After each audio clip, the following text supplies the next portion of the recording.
Assalamualaikum warahmatullahi wabarakatuh. Alhamdulillahilladzi hadana lihadza wa ma kunna linahtadiya laula an hadanallah. Laqad ja'at rusulu rabbina bil haqq wa nudu antilkumul jannatu uristumuha bima kuntum ta'malun. Allahumma sholli ala Muhammad wa ala alihi wa ashabihi wa man tabi'ahu bi ihsanin ila yaumiddin.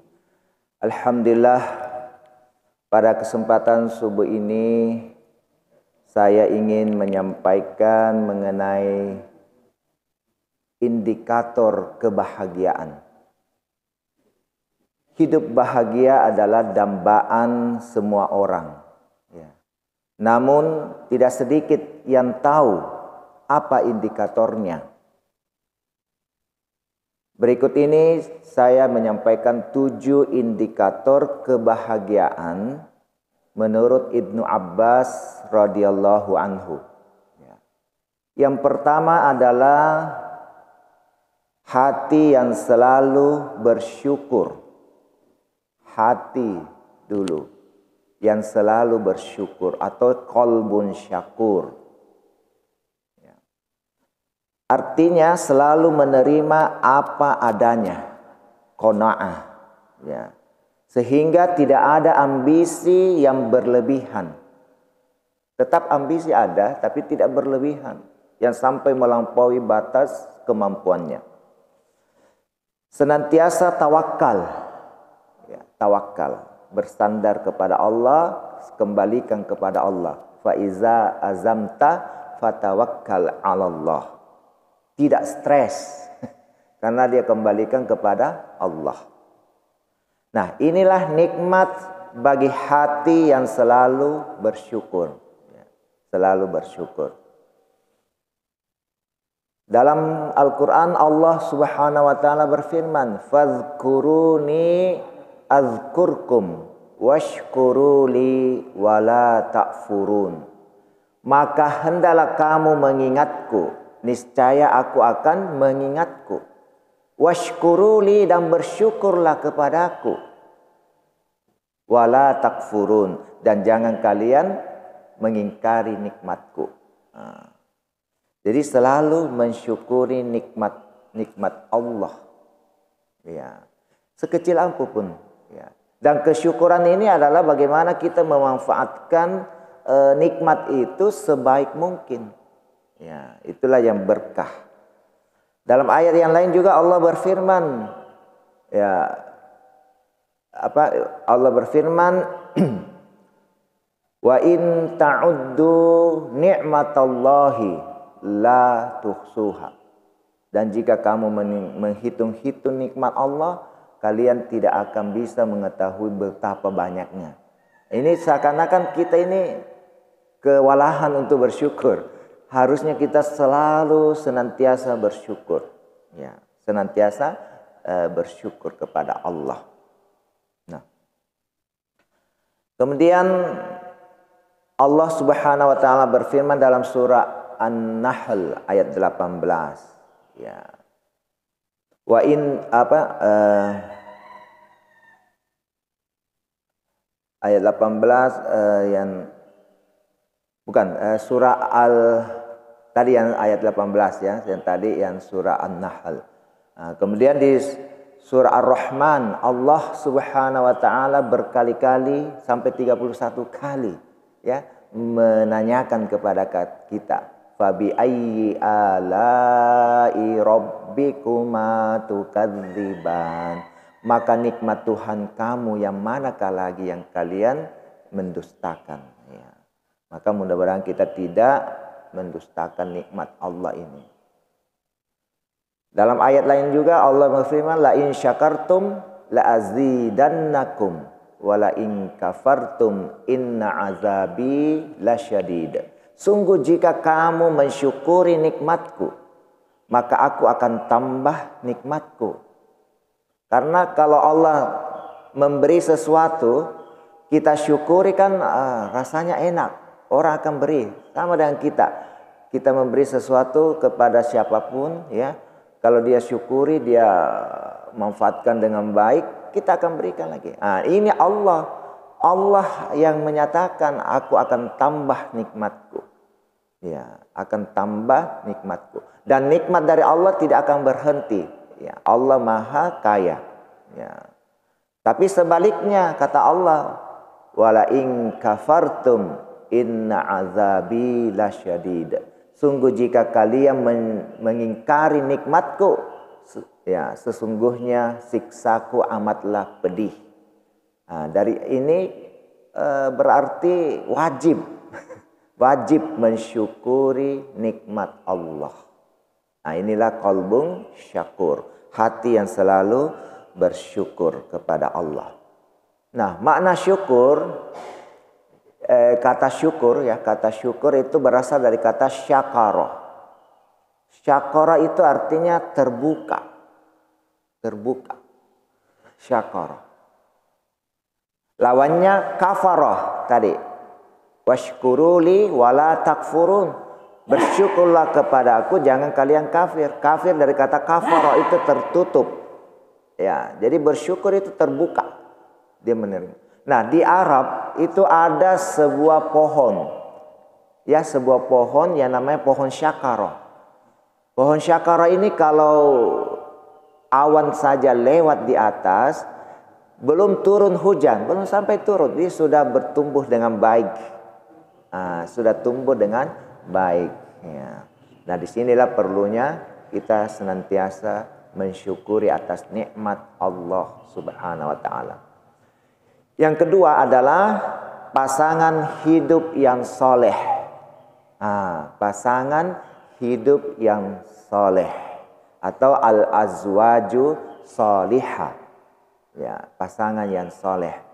Maka bagi yang belum berpasangan, ya mudah-mudahan ya bisa segera dapat jodoh pasangannya, ya di dunia ini. Ya kalaupun tidak, insya Allah di akhirat pasti. Ya. Nah, Allah Subhanahu Wa Taala berfirman bukan dalam hadis ini saja, ya hadis Rasulullah SAW menyatakan ad-dunya mata wa khairu mata'iha al-mar'atus salihah. Dunia ini adalah kesenangan dan sebaik-baik kesenangan itu adalah pasangan yang soleh. Ya, al-mar'atus salihah. Ya, pasangan yang soleh. Nah, kita tahu bahwa Rasulullah SAW bersabda, didiklah anakmu. Anakmu didiklah 25 tahun sebelum lahir. Artinya apa? Calon orang tuanya inilah yang harus terdidik dulu. Nah, orang tua ini ya dua pasangan, dua orang. Tidak mungkin sendiri. Berdua inilah suami istri, ya, atau yang akan jadi ibu, ayah dan ibu. Ya. Inilah pasangan yang soleh yang tentunya akan menciptakan suasana rumah tangga dan keluarga yang islami, ya, yang islami. Dalam ayat surah Al-Zariyat ayat 49, Allah Subhanahu wa taala berfirman, "Wa min kulli syai'in khalaqna zaujaini la'allakum tazakkarun." Dan dari setiap sesuatu itu kami ciptakan pasangannya, zaujain. Ya, zaujaini dua pasangan, berpasangan artinya dua. La'allakum tazakkarun, supaya kalian zikir, ya mengingat sebenarnya tazakkarun itu mengingat, maksudnya mengingat nikmat Allah, termasuk nikmat Allah, mengingat bagaimana kita mengoptimalkan potensi-potensi yang ada semua. Berikutnya di ayat yang lain, Allah Subhanahu wa taala berfirman, "Wala taqrabuz zina innahu kana fahisyatan wa sa'a sabila." Dan janganlah kalian mendekati zina. Ada orang tidak mau menikah. Tidak mau menikah, tapi dia main yang tidak benar, main stereo, main perempuan, ya apa, nauzubillah. Itu mendekati zina, apa? Ya, sampai zina bahkan. Sudah zina kalau main, ya. Jadi Allah sudah melarang jangan mendekati zina. Dan kalau kita punya pasangan, insya Allah itu akan menjaga kita. Karena ada pasangan, ya. Nah kalau tidak, ya inilah tidak sesuai fitrah. Maaf, ya. Ya kita tahu kemungkinan ada agama lain yang tidak mau menikah, tidak boleh, tidak memperbolehkan itu ini. Padahal itu tidak sesuai dengan fitrah manusia. Dalam ajaran Islam itu ya apa ya, menikah itu berpasangan itu adalah fitrah.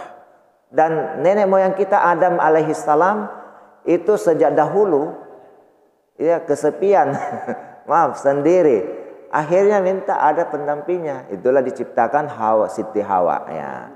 Hawa dari tulang rusuknya sampingnya yang akan menjadi pasangannya, pendampingnya bersama-sama untuk meniti kehidupan di dunia ini. Kemudian Allah Subhanahu wa taala berfirman dalam surah An-Nur ya ayat 32.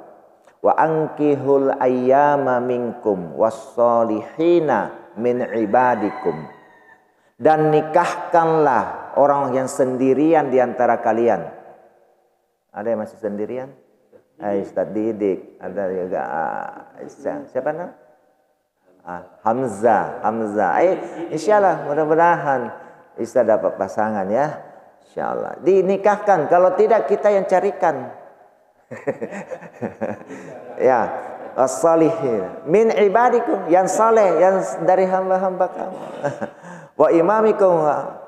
Kata Allah ayyakunu fuqara, jika kalian itu merasa fakir, yughnihumullahu min fadlih, Allah akan memberikan karunia-Nya, kekayaannya, kecukupan.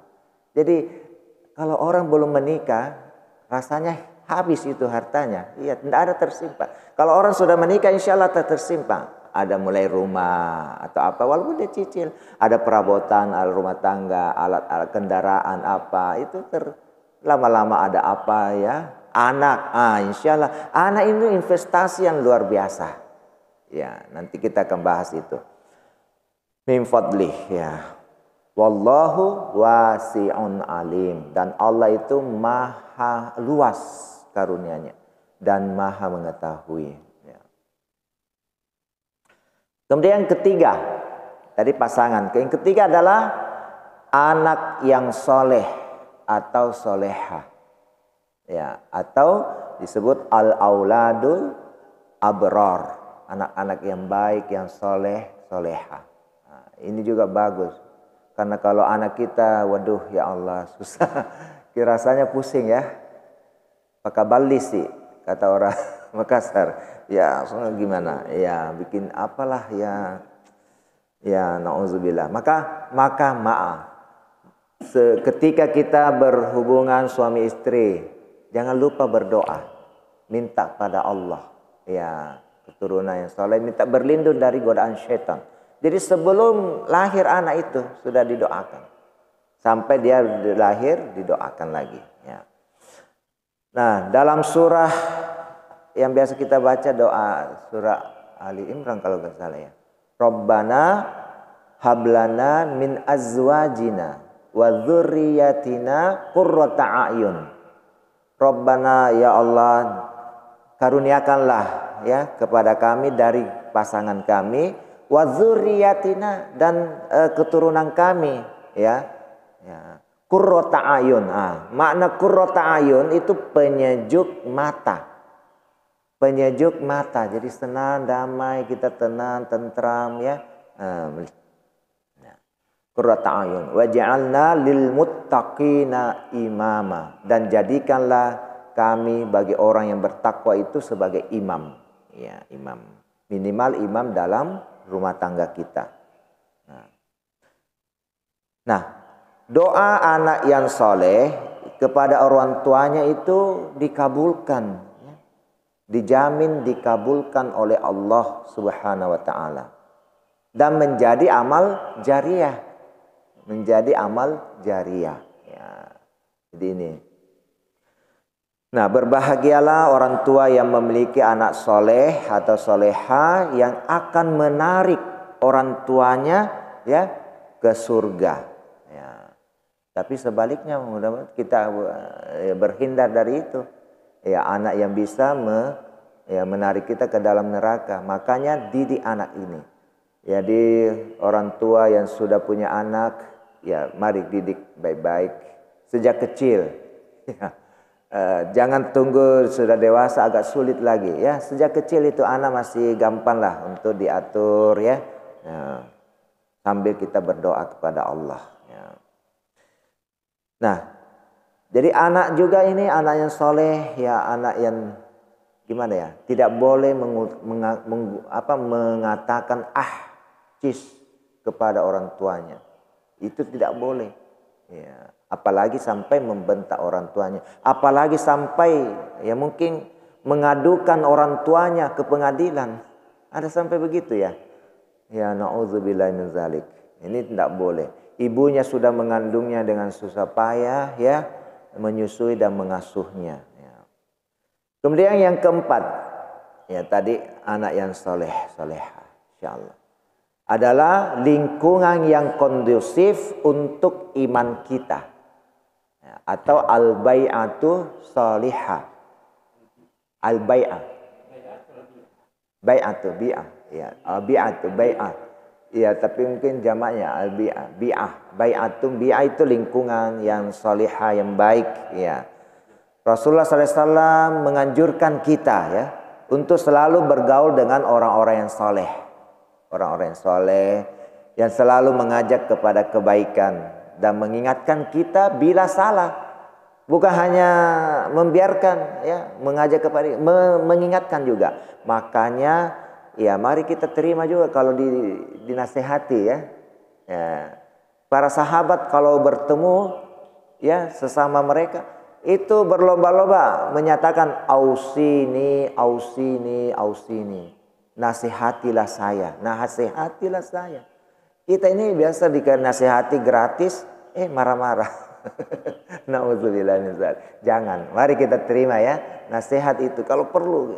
Jadi orang beriman, sesama orang beriman itu cermin bagi dirinya, ya saling. Ya. Karena kalau kita sendiri tentu merasa diri sudah baik, ya. Olehnya itu kita butuh cermin dari saudara kita. Nah, itu lingkungan. Lingkungan sangat mempengaruhi ya. Seseorang itu tergantung pada temannya, ya kan? Nah, kalau kita lihat jadi lingkungan ini harus tercipta lingkungan yang selalu saling menasihati. Ad-dinun nasiha, ad-dinun nasiha kata Rasulullah sampai 3 kali. Agama itu adalah nasihat. Agama itu adalah nasihat. Artinya kita dalam beragama hendaknya senantiasa menghidupkan saling menasihati. Ya, saling menasihati. Ya. Dalam Al-Qur'an surah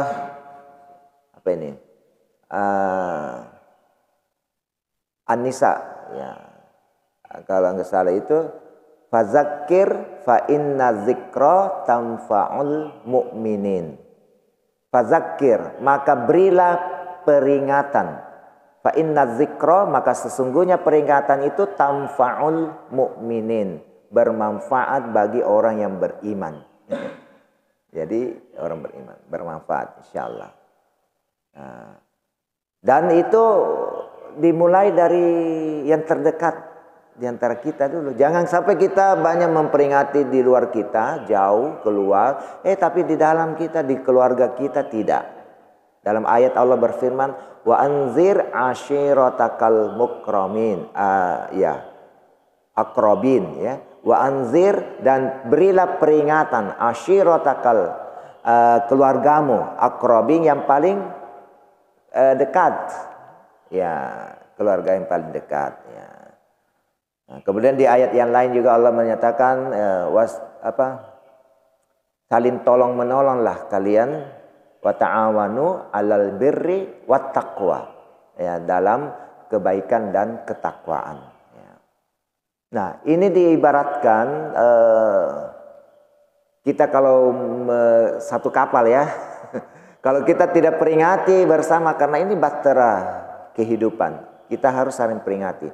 Jangan bilang, oh biarlah itu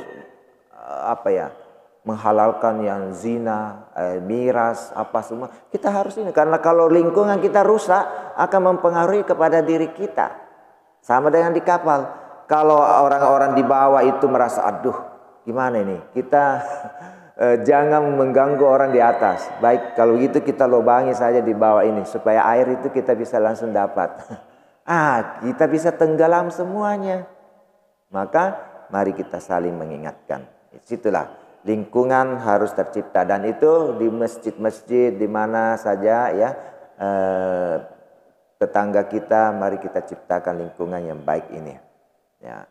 Diibaratkan juga lingkungan yang baik itu ibarat kita berteman dengan penjual minyak wangi. Ya, kalau kita tidak bisa membeli minyak wanginya, minimal kita bisa mencium harumnya. Tapi lingkungan yang tidak baik ibarat kita dekat-dekat dengan pandai besi. Ya, yang buat kalau kita tidak terbakar, minimal kita mencium bau sengitnya, bau panasnya itu yang tidak baik. Ya. Itu yang keempat. Kelima adalah harta yang halal. Al-malul halal. Harta yang halal. Nah, dalam harta ini kita perlu warok, hati-hati ya. Dan keluarkan zakatnya. Karena dalam mencari harta ya jangan sampai kita yang tidak halal ya kita ambil makan. Ya, maka hati-hati.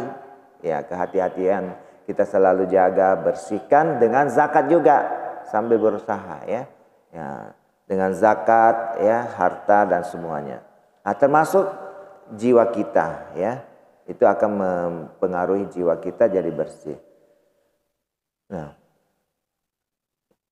harta yang halal akan menjauhkan syaitan dari hati. Ya. Hati menjadi bersih, suci, dan kokoh. Sehingga memberikan ketenangan dan keberkahan dalam hidup. Ya. Jadi berbahagialah orang yang selalu dengan teliti menjaga kehalalan hartanya. Ya. Jaga. Ada kisah ketika seseorang, beliau dapat makanan di sungai itu, ada buah, dia lagi lapar, dia ambil, makan, dia gigit, belum sampai habis, dia teringat, ini makanan jangan sampai bukan ada yang miliki, ya bukan umum ya, bukan dari hutan, dia telusuri itu sungai sampai di satu, ada pohon yang sama ini, ya, dia singgah di sana, dia tanya kepada rumah ini, Assalamualaikum, dia tanya, ini apakah ada apa, ditanya, dia bilang saya mau minta kehalalan buah ini. Buah ini buah apa? Oh, buahnya ternyata karena dari situ. Tapi kata yang penghuni rumah itu orang, iya jangan, saya tidak bisa halalkan itu kecuali kamu menikah dengan anak saya. Syukur ini bisa menikah, tapi katanya anak saya itu buta, tuli, bisu, dan lumpuh. Semua begitu. Bagaimana ini? Tapi karena dia ingin halalnya makanan itu, dia bilang saya siap. Yes. Akhirnya tibalah hari pernikahan itu ditentukan. Kemudian dia bertemu dengan istrinya yang sudah sah itu ya, nikah. Ternyata istrinya tidak buta, tidak tuli, tidak bisu, tidak lumpuh. Cantik maka. Ya. Nah, ternyata makna istri anaknya itu buta itu tidak melihat sembarangan. Dia bisu tidak bercakap yang sembarangan, tuli juga tidak mendengar yang tidak baik, ya, lumpuh tidak suka berjalan keluyuran kemana-mana yang tidak bermanfaat. Ya, nah inilah orang tua yang melahirkan, namanya kalau nggak salah Imam Ahmad, ya, Imam Syafi'i ya, saya agak lupa. Jadi ada kisah. Jadi bagaimana menjaga kehalalan itu? membuahkan anak-anak yang soleh dan seterusnya. Nah, di dalam surah Al-Baqarah ayat 267 Allah berfirman, ya ayyuhallazina amanu anfiqu min thayyibati ma kasabtum wa mimma akhrajna lakum minal ard. Wahai sekalian orang-orang beriman, infakkanlah sebagian saja dari yang baik-baik, apa yang kamu usahakan ya, dari apa yang kami keluarkan dari bumi itu ya. Jadi kita infakkan itu insyaallah. Oh, Abu Hanifah kalau nggak salah itu orang tuanya Abu Hanifah ya. Abu Hanifah ya insyaallah. Nah, dalam ayat yang lain juga Allah berfirman, lan tanalul birra hatta tunfiqu mimma tuhibbun. Tidaklah akan sampai kalian kepada satu kebajikan sehingga kamu menginfakkan apa yang kamu cintai. Yang keenam adalah semangat untuk memahami agama. Tafaqquh fid din ya. Tafaqquh fid din. Nah, may yuridillahu khairan yufaqihu fid din. Barang siapa yang dikehendaki oleh Allah sebuah kebaikan, maka Allah berikan dia pemahaman dalam agama. Nah, kita yang selalu sering-sering mendengarkan pengajian, tausiah, itu insyaallah jalan menuju kebaikan. Ya dengan ilmu. Jadi memahami agama ini dengan ilmu. Tafaqquh fid din. Ya. Man salaka tariqan fi sabilillah yaltamizu fihi ilmi sahhalallahu lahu tariqan ilal jannah.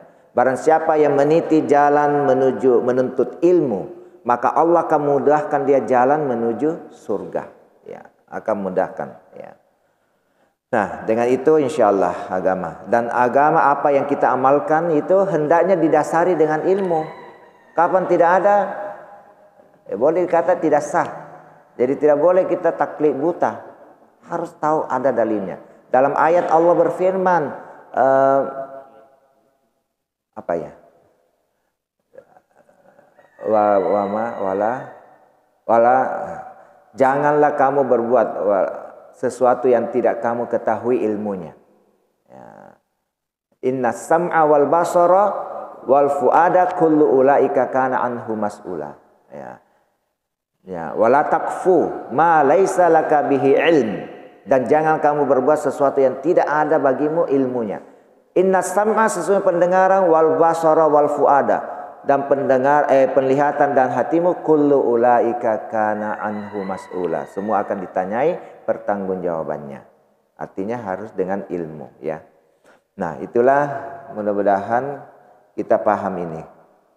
Kemudian yang terakhir, 7 adalah umur yang berkah. Al-a'maru barokah. Umur yang berkah insyaallah. Umur kita ini terbatas. Kata Rasulullah SAW, a'maru ummati baina sittina wa sab'in. Rata-rata umur umatku antara 60-70 tahun. Rata-rata. Tapi umur ini bisa jadi berkah insyaallah, untuk bermanfaat selamanya kalau kita isi dengan kebaikan. Ya, amal-amal kebaikan ya insyaallah. Ya, saya kira inilah mudah-mudahan ya, karena waktu ya kita cukupkan. Yang penting mari kita senantiasa mengisi kehidupan kita dengan sebaik mungkin.